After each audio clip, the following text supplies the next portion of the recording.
Martonus opened the door to his quaint home in the outer city and entered.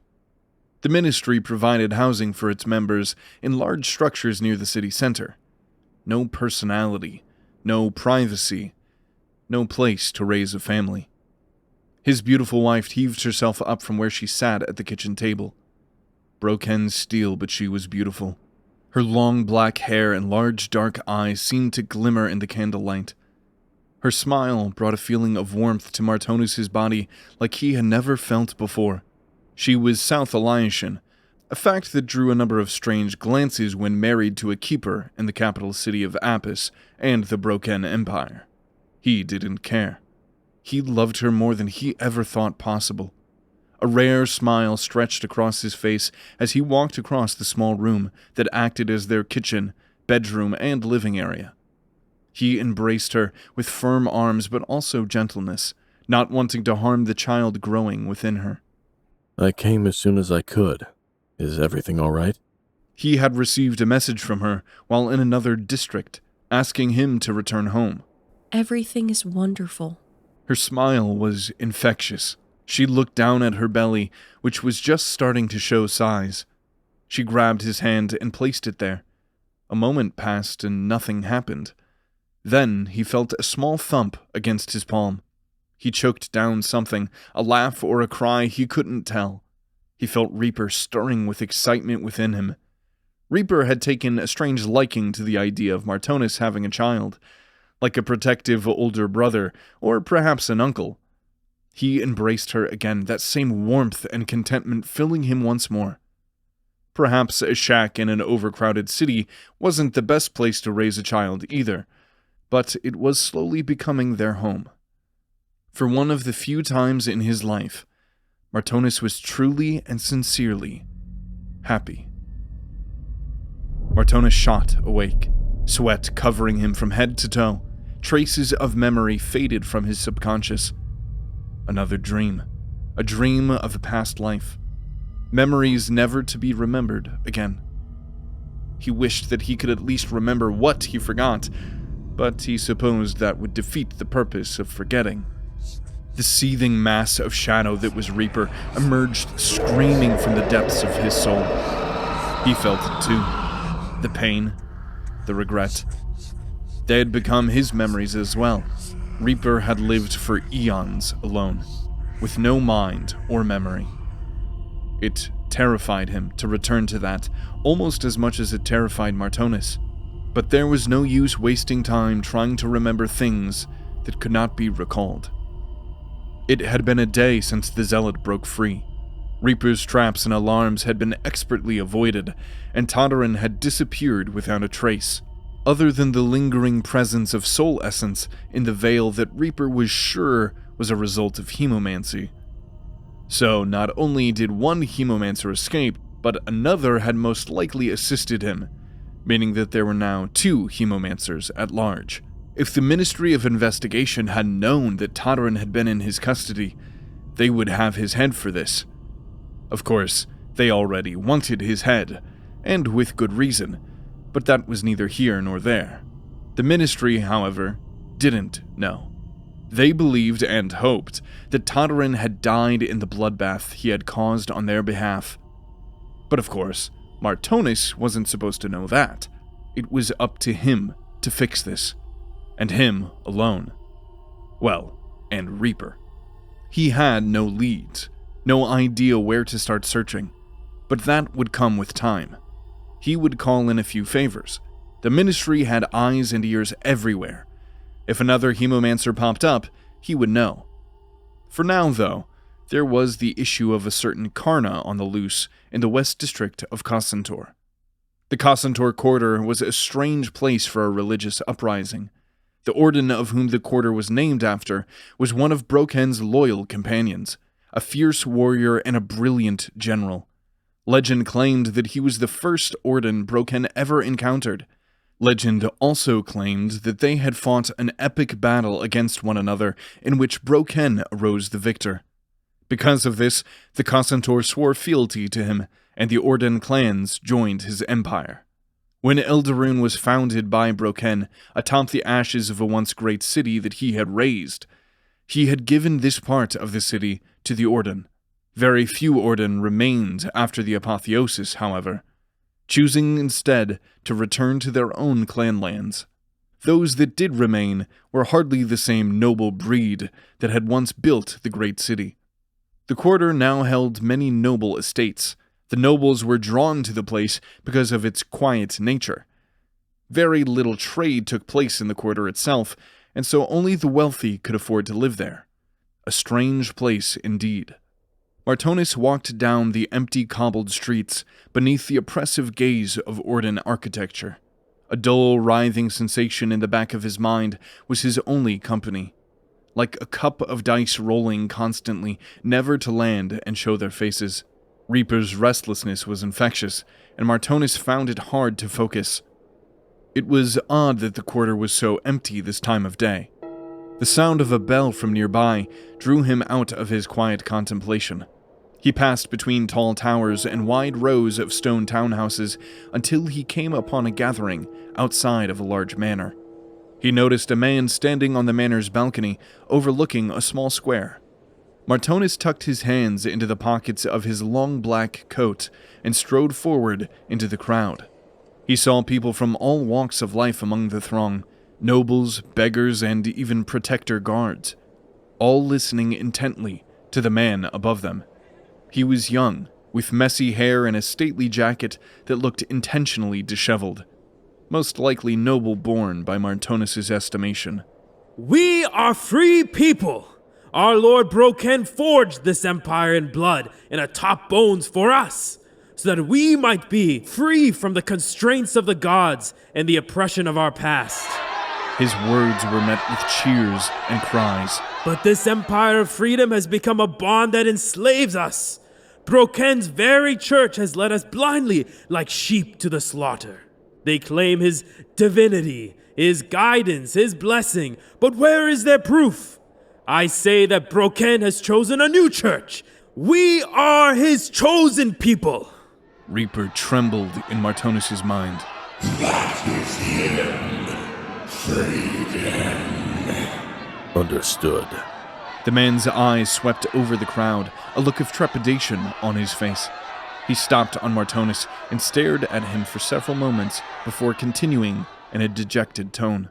There are those among you who would deny the will of Brokken, who would stand against his true church and fight to uphold the same lies we've been suffering under for centuries. Many followed his gaze and weighed Martonus with contempt. The man turned his eyes up above the crowd, and he was overcome with zeal and fervor. But I will prove to you, O chosen of Brokken, that his power lies within me, his prophet, not the oppression of his old church or the ministry of evil. Martonus watched in morbid fascination as this prophet produced a dagger from his belt, held it high, and then plunged it straight into his own heart.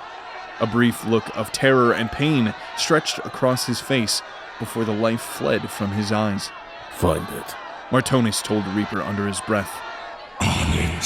He felt his skin writhe and crawl as Reaper's shadow tore away from his body and coalesced into the imposing shadowy figure of the Faeden.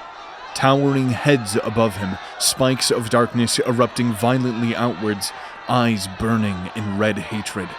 The terrible creature flowed with unnatural grace, darting throughout the crowd, pausing to gaze into the soul of each person. Of course, only Martonus could see him, for now. The crowd turned frantic, looking between themselves, searching for the reincarnation of their supposed savior. Many eyes once again fell upon Martonus with hatred. Hurry up, Reaper. He hissed under his breath. He's dodging back and forth. I cannot catch him until he chooses a host. Reaper screamed back within his mind. A woman nearby cried out and convulsed violently. The crowd surrounded her in a tight circle, blocking Martonus' view. Kill him! He heard her scream. Betrayer's bones. Reaper!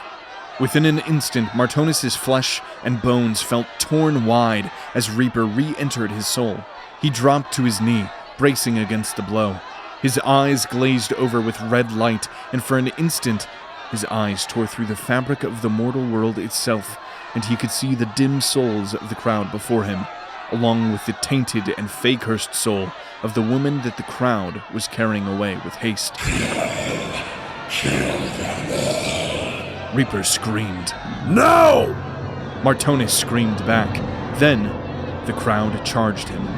Ripples of shadow and death snaked across his body just under the skin, urging him to move, to fight, to kill. Time itself slammed to a crawl. Reaper was fighting for control. The world remained red, growing darker with every second. He felt umbral projections of Reaper's shadow rip out of his hands, forming vicious claws, perfect for rending flesh. Kill, kill, kill. This time it was his own mind screaming at him, not Reaper. And why shouldn't it? They would gladly kill him. Why should he treat them any differently? It would be so easy. He could cut through them like wheat. Would anyone blame him? I said no! He screamed, wrenching control back from Reaper. A name flashed like a flare in his mind, a name that he shouldn't know. He shut the name out, ignoring it. Then, still invigorated with Reaper's power, he lunged backwards, distancing himself from the closing mob. He hated mobs, but they didn't deserve death. Not today. Before Reaper could react, Martonus darted down alley after alley, getting as far away as he possibly could. Then he collapsed on the cold cobblestone road. Martonus sat in the small room he had built under their quaint home, holding his young son Marnelin on his knee. Ueillen, his beautiful wife, sat on the floor in front of them, staring into the young boy's eyes full of love and joy. She had just finished singing a beautiful yet haunting song, a style common on Elias. Marnelin loved it as always. His infectious giggles and laughter echoed in the small stone room. Martonus smiled. He hadn't thought life held any joy for him after the binding. But then Ueillen came into his life, like a bright star piercing through the veil's shadows, bringing warmth and light back in.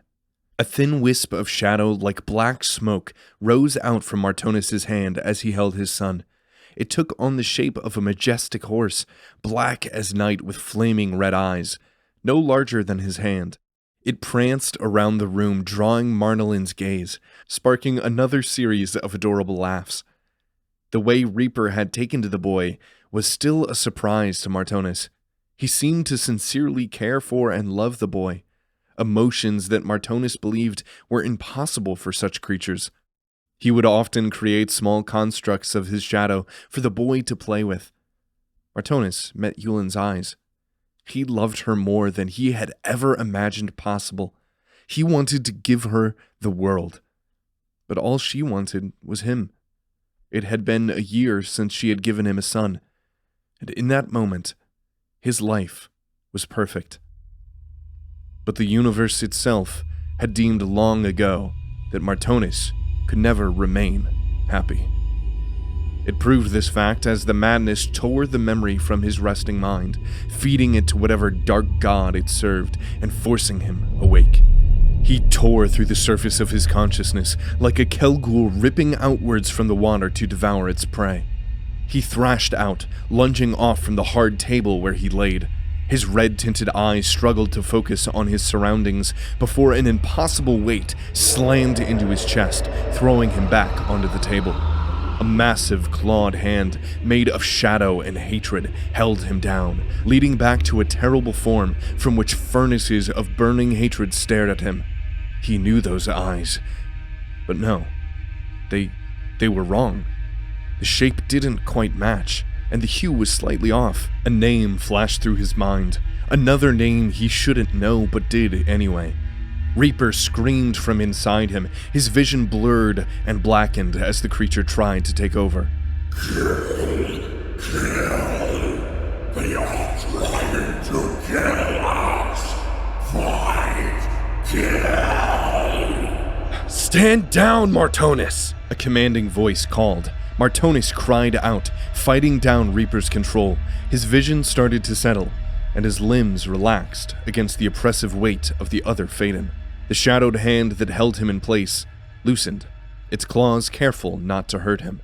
Once he had settled down enough to suppress his own Reaper to a low growling in the depths of his soul, he looked up at his surroundings.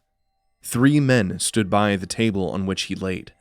The first and shortest of the 3, the croaker, reached to check his pulse, whose hand he quickly batted aside. The second, a middle-aged man with graying hair and a dark black coat, much like Martonus' own, the only difference being the golden emblem of the Keepers was embroidered into it. A key, a gavel, and a sword crossed together. Martonus had ripped his out long ago. He preferred not to brandish what he was, unless absolutely necessary. The third man was taller than the others, and only in his mid-30s.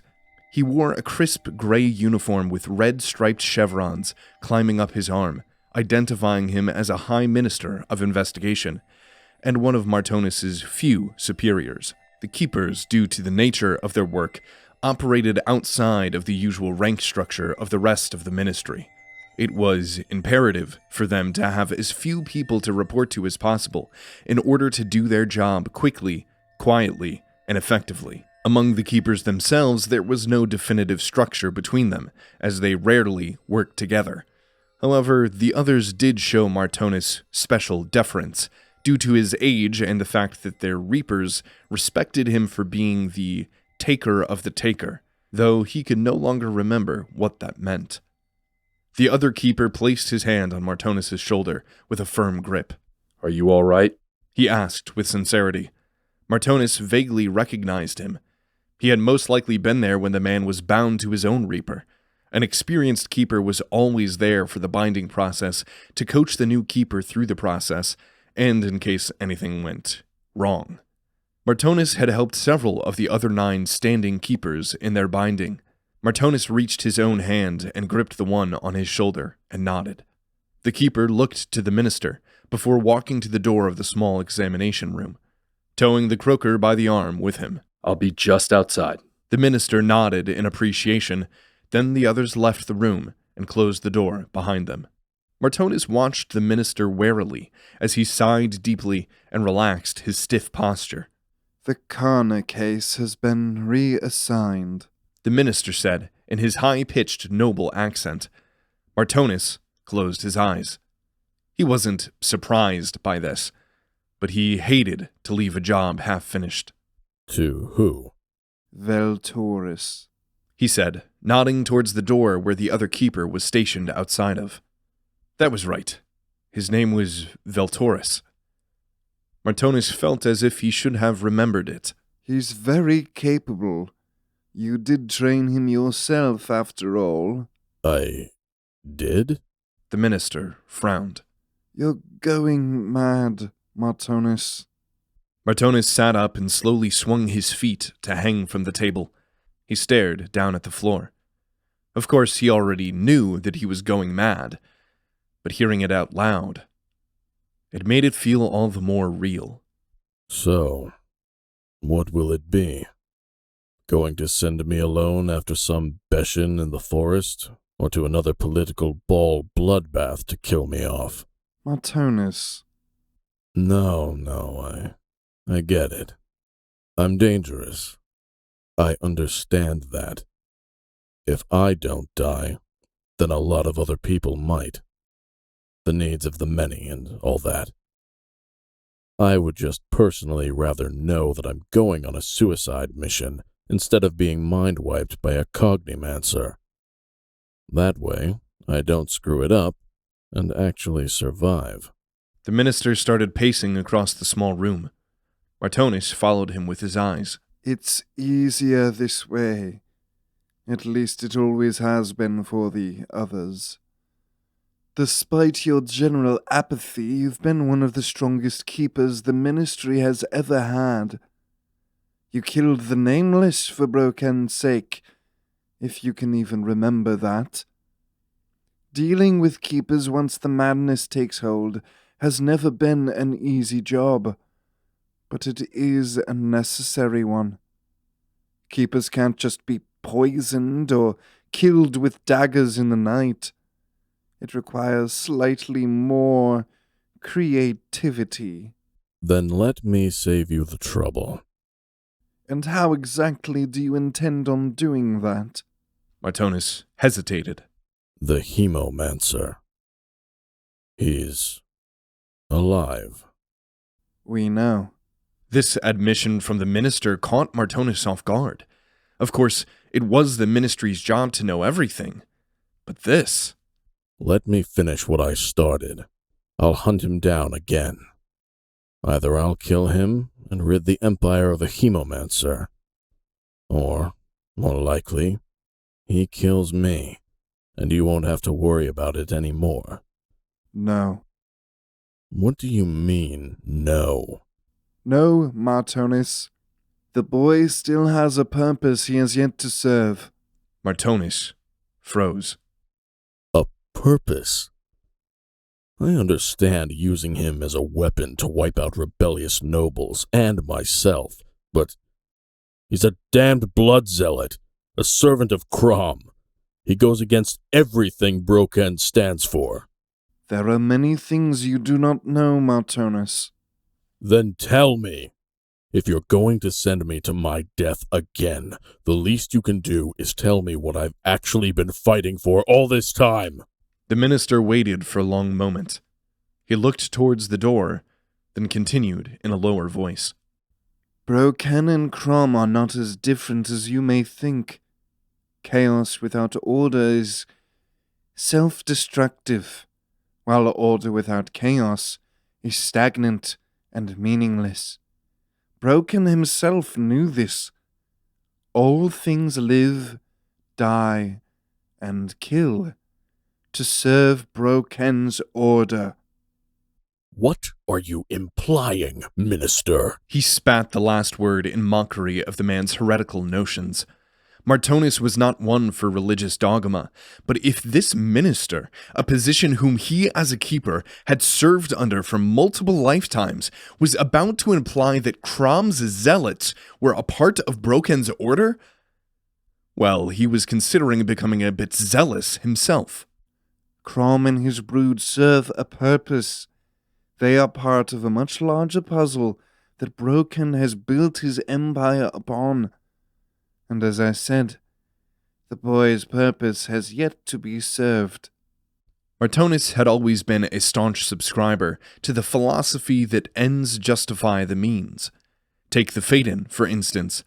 They were chaotic beings, yet Brokken had forced them into his order to serve his order. The brood, however, stood in direct opposition to that order, and Martonus decided in that moment that he would not stand for it any longer.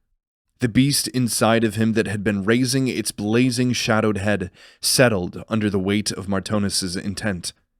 Reaper's never-ending rage was a gentle wind compared to the storm tearing through Martonus's heart, forcing him past anger into ice-cold rage.